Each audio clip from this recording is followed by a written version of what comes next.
Assalamualaikum warahmatullahi wabarakatuh. Kembali lagi di Ruli Vlog Official.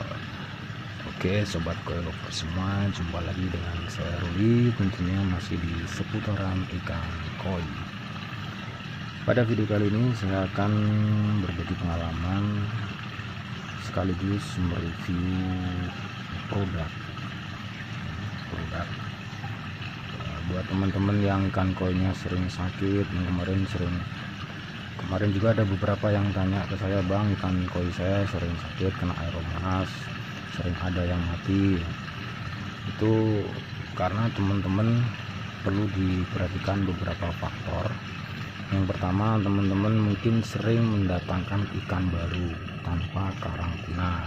Yang kedua, yang pasti filternya belum mumpuni atau enggak ngatasi ya, dengan jumlah air di dalam kolam, dengan jumlah filtrasinya, bakteri baiknya itu tidak mengatasi. Jadi mungkin itu penyebabnya kenapa sering sakit. Oke, di sini saya akan review satu buah produk. Bisa dilihat di depan saya sudah ada, namanya PK. Ini dulu waktu awal-awal saya memelihara ikan koi, saya sangat sering sekali pakai ini karena waktu itu saya masih hobi shopping kalau teman-teman bilang. Ada ikan baru, ada ikan bagus beli, ada ikan lagi beli, dan itu mungkin karantinanya pun juga kurang maksimal. Akhirnya ikan saya juga sering sakit. Untuk PK ini sendiri sebenarnya kurang direkomendasikan ya, kecuali sangat-sangat terpaksa.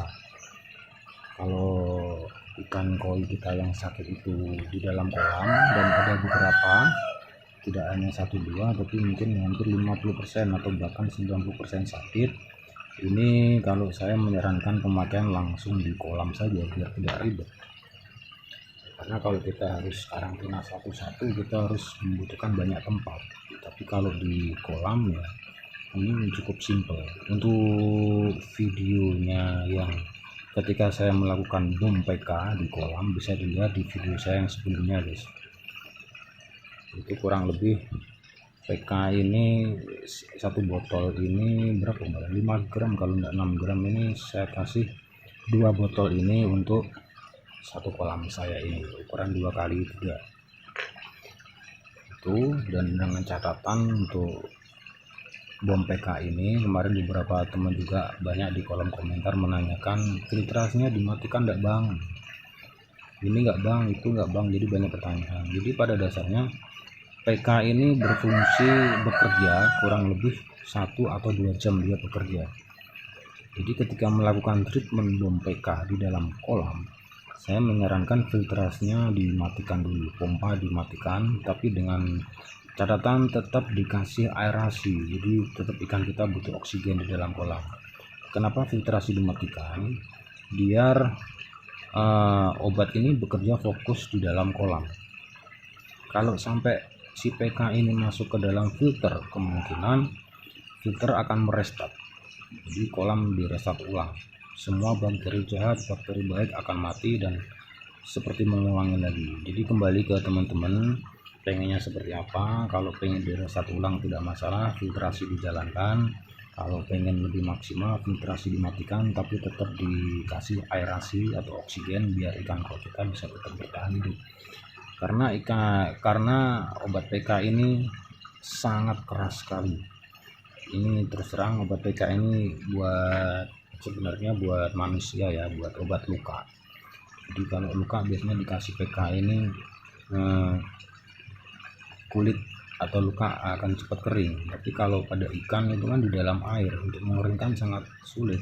Makanya takarannya pun harus pas gitu ya. Harus berhati-hati teman-teman yang memakai PK ini. Tapi kalau saya pribadi, saya belinya banyak guys. Ini saya beli kemarin setengah kilo.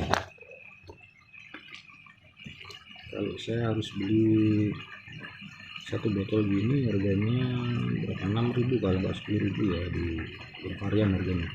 Tapi kalau beli satu botol ini lebih murah, ini setengah kilo kemarin saya beli. Ini alhamdulillah sudah nggak terpakai lagi, dan harapan saya jangan terpakai lagi. Ini kalau teman-teman yang suka shopping ikan baru, dia bisa dikatakan wajib, bisa dikatakan sunnah. Kalau saya sendiri menyarankan ini wajib ya. Sebelum ikan koi masuk ke kolam, kita harus karantina dulu. Tapi sebelum karantina, ketika ikan datang itu kita kasih PK dulu, kita mandikan PK kurang lebih 1 atau 2 menit. Setelah itu kita masukkan ke bak karantina dengan dikasih garam.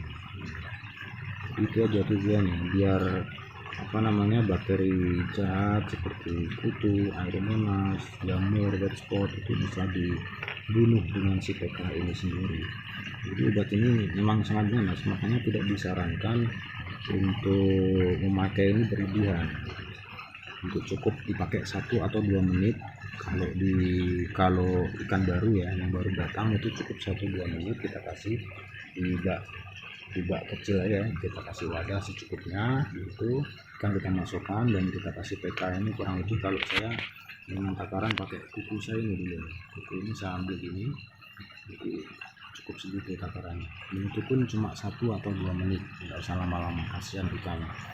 Kalau sudah, baru ikan dimasukkan ke bak karantina, itu ditunggu kurang lebih.